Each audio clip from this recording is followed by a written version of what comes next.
नमस्कार प्रिय दर्शकों, एक बार पुनः आप सभी के सामने एक ज्ञानवर्धक और एक प्रेरणादायक प्यारी सी वीडियो लेकर हम हाजिर हुए हैं।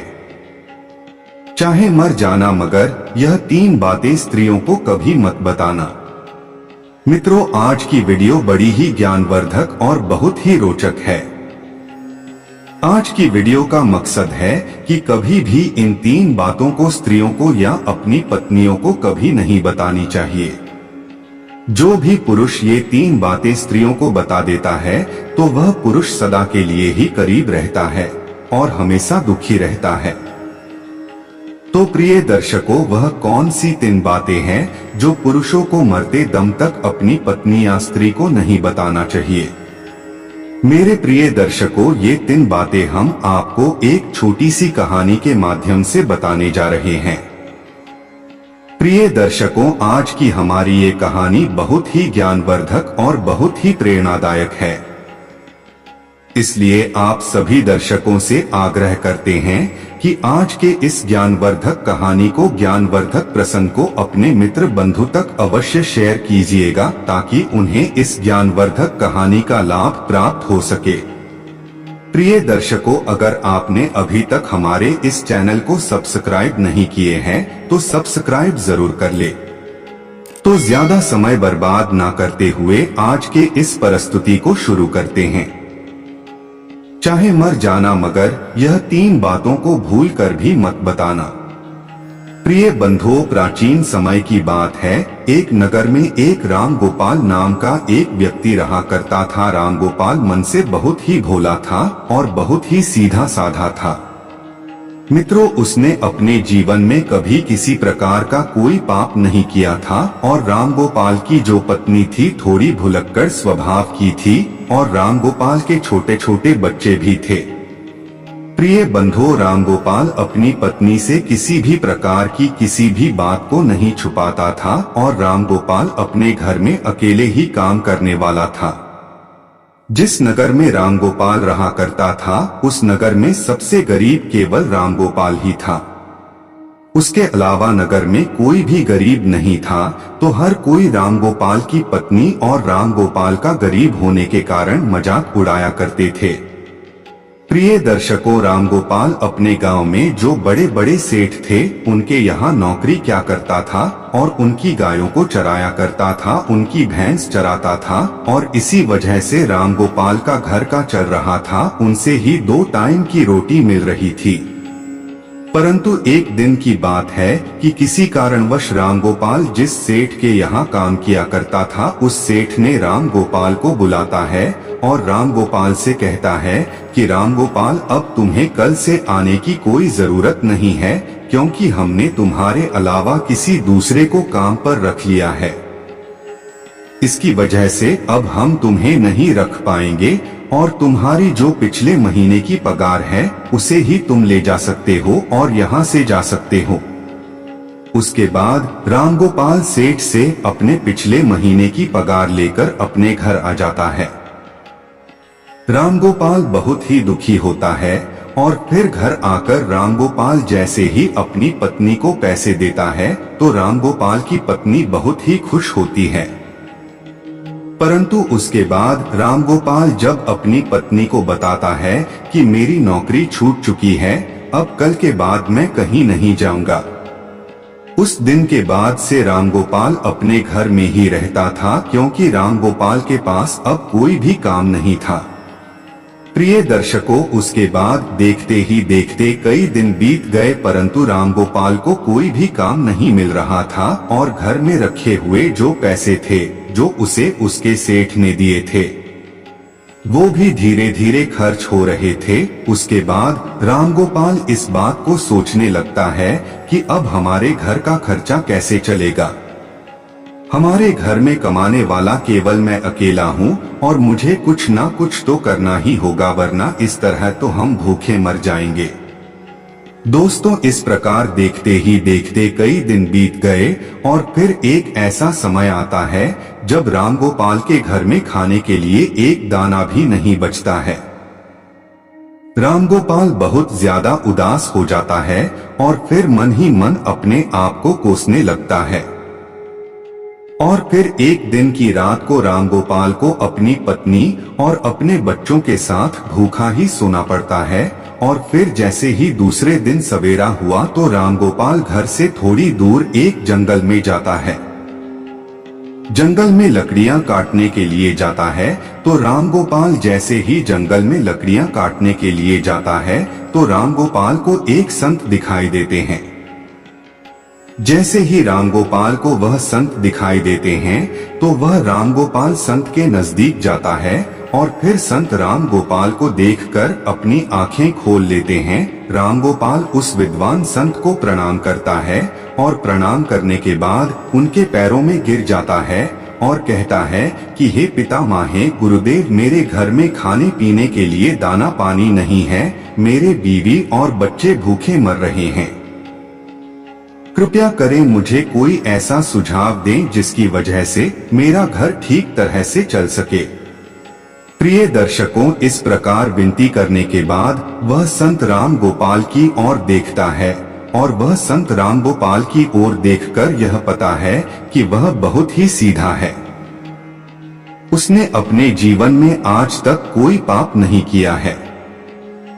उसके स्वभाव को देखकर वे विद्वान साधु राम गोपाल से कहता है कि राम गोपाल, मैं तुम्हें आज ऐसे एक पेड़ के बारे में बताने वाला हूँ। अगर उस पेड़ के नजदीक जाकर तुम उस पेड़ से जो भी मांगोगे तो वह पेड़ तुम्हें लाकर दे देगा। और अगर उस पेड़ का एक छोटा सा भी भाग, छोटी सी भी लकड़ी तुम तोड़ लेते हो या काट लेते हो तो वह सोने में बदल जाएगी और इस तरह तुम अपने घर को चला सकते हो, अपने घर की गरीबी को दूर कर सकते हो।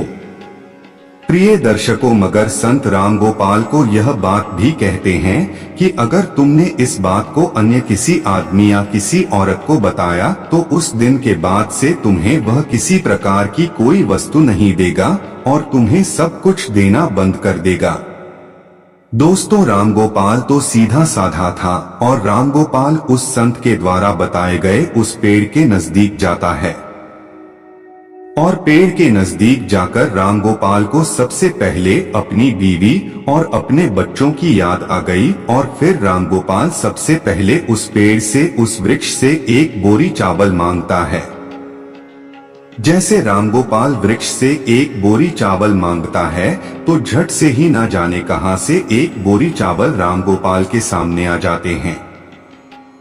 राम गोपाल एक बोरी चावल को लेकर चला जाता है और घर जाकर अपनी बीवी और बच्चों को चावल खिलाता है और भरपेट भोजन करते हैं। उस दिन राम गोपाल ने अपनी पत्नी को यह नहीं बताया था कि मैं चावल कहां से लाया हूं, परंतु फिर जैसे ही राम गोपाल दूसरे दिन उसके पास जाता है, राम गोपाल उस पेड़ से 5 सोने की मुद्राएं मांग लेता है। और जैसे ही राम गोपाल मांगता है, झट से राम गोपाल को 5 सोने की मुद्रा देता है और राम गोपाल 5 सोने के सिक्के पाकर खुश हो जाता है और अपने घर को आ जाता है। घर आकर राम गोपाल अपनी पत्नी को 5 सोने के सिक्के देता है तो राम गोपाल की पत्नी भी बहुत खुश होती है और उसके बाद राम गोपाल अपनी पत्नी को सारी बातें बता देता है। क्योंकि राम गोपाल की पत्नी ने जैसे ही राम गोपाल के हाथ में 5 सोने के सिक्के देखे तो वे राम गोपाल से पूछे लगी कि आखिर तुम यह कहां से लाए हो। तो राम गोपाल अपनी पत्नी को सारी बातें बता देता है। प्रिय दर्शकों, उसके बाद राम गोपाल अपनी पत्नी से कुछ नहीं छुपाता, मगर राम गोपाल को इस बात का भी पता था कि उसकी पत्नी भुलक्कड़ है। वे सारी बातें अपने पड़ोसियों को बता देती है, जो भी उसे बताता हूँ उसे बता देती है। लेकिन उस बात को भूलकर राम गोपाल अपनी पत्नी को सारी बातें बता देते हैं। उसके बाद देखते ही देखते कई दिन बीतते गए। राम गोपाल इसी तरह रोज 5 सोने के सिक्के उस वृक्ष से मांगकर लाने लगा। और फिर एक दिन की बात है जब राम गोपाल अंत में उस वृक्ष से हजारों सोने के सिक्के मांग लेता है और जैसे ही राम गोपाल मांगता है तो झट से एक बोरी भरकर राम गोपाल के सामने सोने के सिक्के आ जाते हैं। रामगोपाल एक बोरी सोने के सिक्के को अपनी बैल की पीठ पर रखकर अपने घर ले जाता है। दोस्तों, वह सोने के सिक्के पाकर और उस विद्वान संत का आशीर्वाद पाकर रामगोपाल देखते ही देखते बहुत धनवान हो गया। रामगोपाल के पास बहुत सारा धन हो गया। रामगोपाल जिस सेठ के यहाँ नौकरी किया करता था उससे भी ज्यादा तरक्की रामगोपाल ने कर ली और रामगोपाल उससे भी ज्यादा धनवान हो गए। दोस्तों, ये सब देख करके रामगोपाल के सारे गांव वाले दंग रह गए और वे सोचने लगे कि आखिर यह भुलक्कड़ स्वभाव का रामगोपाल इतना धनवान क्यों हो रहा है। दोस्तों, रामगोपाल से अगर कोई भी इस बात को पूछता कि तुम आखिर इतनी जल्दी धनवान कैसे हो रहे हो, तो रामगोपाल किसी को भी सच नहीं बताता था, क्योंकि रामगोपाल से विद्वान साधु ने किसी को बताने के लिए मना किया था। परंतु वे लोग रामगोपाल को छोड़कर रामगोपाल की पत्नी से इस बात को पूछने लगे।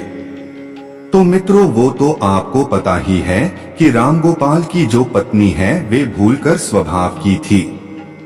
उसके पेट में कोई भी बात नहीं पचती थी। तो रामगोपाल की पत्नी सारी बातें गांव वालों को बता देती थी कि आखिर मेरा पति कहां से धन लाता है। तो रामगोपाल की पत्नी सारी बातें उनको बता देती है। और देखते ही देखते रामगोपाल जब एक दिन फिर से उस वृक्ष के पास धन लेने के लिए जाता है तो वह वृक्ष रामगोपाल को धन नहीं देता है। रामगोपाल कई बार उससे मांगता है, मगर रामगोपाल के मांगने पर भी वृक्ष रामगोपाल को कुछ नहीं देता है। मित्रों, उस दिन रामगोपाल फिर से अपने घर जाता है और इस चीज के बारे में ज्यादा नहीं सोचता है, मगर जब रामगोपाल दूसरे दिन फिर से वृक्ष के पास जाता है तो उस दिन भी रामगोपाल कई घंटों तक उस वृक्ष से मांगता ही रहता है, मगर कुछ भी उसे प्राप्त नहीं होता है। फिर रामगोपाल निराश होकर वह सोचता हुआ अपने घर आ जाता है। तो रामगोपाल अपने घर आकर अपनी पत्नी से कहता है कि है भाग्यवान, आज मैं वृक्ष के यहाँ जाकर आया हूँ, मगर वृक्ष से आज मैंने जब धन मांगा तो वृक्ष ने कुछ नहीं दिया। कहीं तुमने किसी को वृक्ष के बारे में बता तो नहीं दिया। तो दर्शकों, रामगोपाल की पत्नी भुलक्कड़ स्वभाव की थी और वो अपने मन में किसी भी प्रकार की बात नहीं छुपाती थी और इसमें कोई संदेह नहीं है। तो रामगोपाल की पत्नी रामगोपाल से कहती है कि पिया जी, जब मुझसे गांव वालों ने पूछा कि इतना सारा धन तुम्हारे पास कैसे आ रहा है तो मैंने उन सबको बता दिया। दोस्तों, अपनी पत्नी के मुख से यह बात सुनकर रामगोपाल समझ जाता है कि हो ना हो यह सारी करतूत मेरी बीवी की ही है। उसके बाद में रामगोपाल अपनी पत्नी को बहुत डांटता है और फिर इस तरह से कई महीने बीत जाते हैं। रामगोपाल के पास जो धन था वह धीरे धीरे खर्च होता जाता है और देखते ही देखते रामगोपाल फिर अमीर से गरीब होने लगता है और देखते ही देखते फिर से रामगोपाल की स्थिति वही हो जाती है कि रामगोपाल के घर में खाने के लिए दाना नहीं बचता है। दोस्तों, एक दिन जब फिर से रामगोपाल की पत्नी और रामगोपाल और उसके बच्चे रात को भूखे सोते हैं, तब रामगोपाल अपनी पत्नी को कोसने लगता है और अपनी पत्नी से कहता है कि भुलक्कड़, यह सब तुम्हारी वजह से हो रहा है। अगर मैं तुम्हें ना बताता तो आज यह दिन नहीं देखना पड़ता। इस प्रकार रामगोपाल अपनी पत्नी से कहता है, मगर मित्रों कहते हैं कि अब पछताए क्या हुए जब चिड़िया। इस प्रकार रामगोपाल अपनी पत्नी से कहता है, मगर अब बहुत लेट हो चुका था।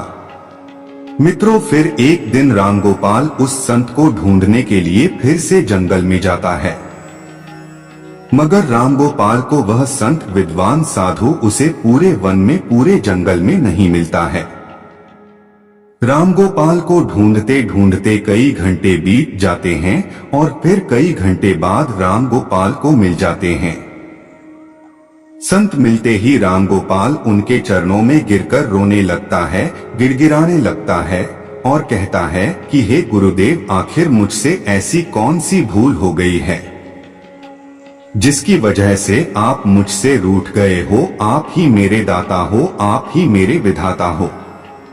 हे विधाता, आप मेरी भूल को माफ करें, क्योंकि मेरी एक भूल के कारण आज मेरे बच्चे भूखे सो रहे हैं, मेरे संतान भूखे सो रही है।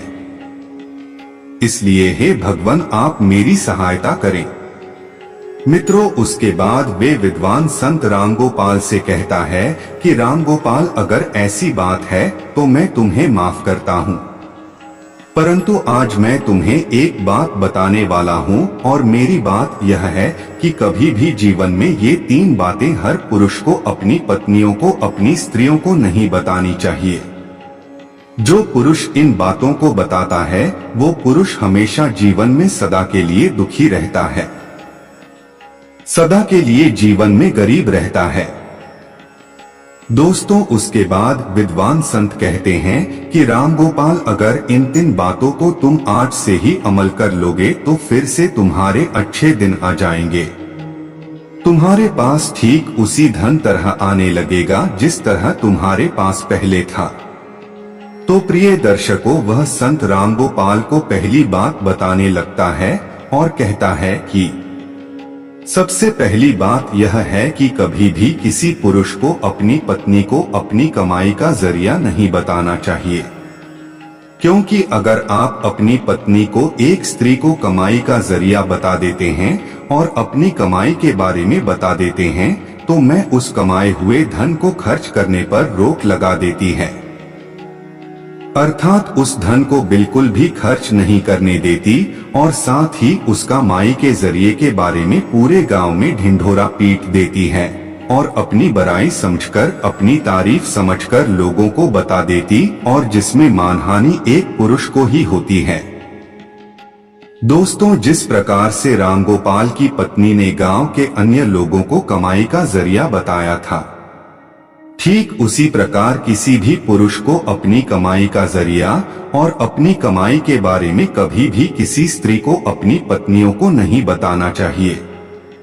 दोस्तों, दूसरी बात कि किसी भी पुरुष को अपनी पत्नी को अपनी कमजोरी नहीं बतानी चाहिए, क्योंकि जो पुरुष अपनी पत्नी को कमजोरी बताता है तो वह खुद फंस जाता है, क्योंकि अगर आप अपनी पत्नी को अपनी कमजोरी बताते हो तो वह बार बार आपकी कमजोरी को पकड़ लेगी और आपसे अपना काम करवाने लगेगी, उस कमजोरी को पकड़कर आपको दबाने लगेगी।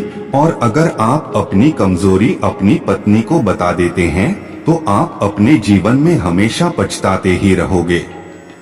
दर्शकों, इसलिए किसी भी पुरुष को अपनी पत्नी को अपनी कमजोरी नहीं बतानी चाहिए। तीसरी बात कि किसी भी पुरुष को अपनी पत्नी को अपने जीवन में हुए अपमान के बारे में नहीं बताना चाहिए, अर्थात जो पुरुष अपनी पत्नी को अपनी अपमान के बारे में बताता है तो वह पत्नी हर बात बात पर, छोटे छोटे झगड़े पर आपके उस अपमान के बारे में बोलकर, उसका हवाला देकर आपको परेशान करेगी, आपको मजबूर करेगी और बार बार उस अपमान का हवाला देगी, क्योंकि स्त्रियां धर्म और कर्म से बंधी हुई होती है। इनके मन में इनकी अपनी इच्छाएं छुपी होती है और ये अपनी बातों को अन्य लोगों को नहीं बताती है, मगर स्त्रियां दूसरों की बातों को दूसरे तक अवश्य ही बता देती है। इसलिए अगर आप अपनी अपमान के बारे में अपनी पत्नी को बताते हैं तो इसमें आपकी 100% मान हानि होती है। प्रिय मित्रों, ये 3 बातें कभी भी एक स्त्री को अपनी पत्नी को नहीं बतानी चाहिए। तो मित्रों, ठीक इसी प्रकार वे विद्वान साधु रामगोपाल को ये 3 बातें बता देता है। रामगोपाल संत के द्वारा बताई गई 3 बातों पर अमल करता है और उसके बाद में अपने घर जाता है और घर जाकर इन 3 बातों पर अमल करने लगता है। तो फिर देखते ही देखते रामगोपाल के अच्छे दिन वापस आने लगते हैं।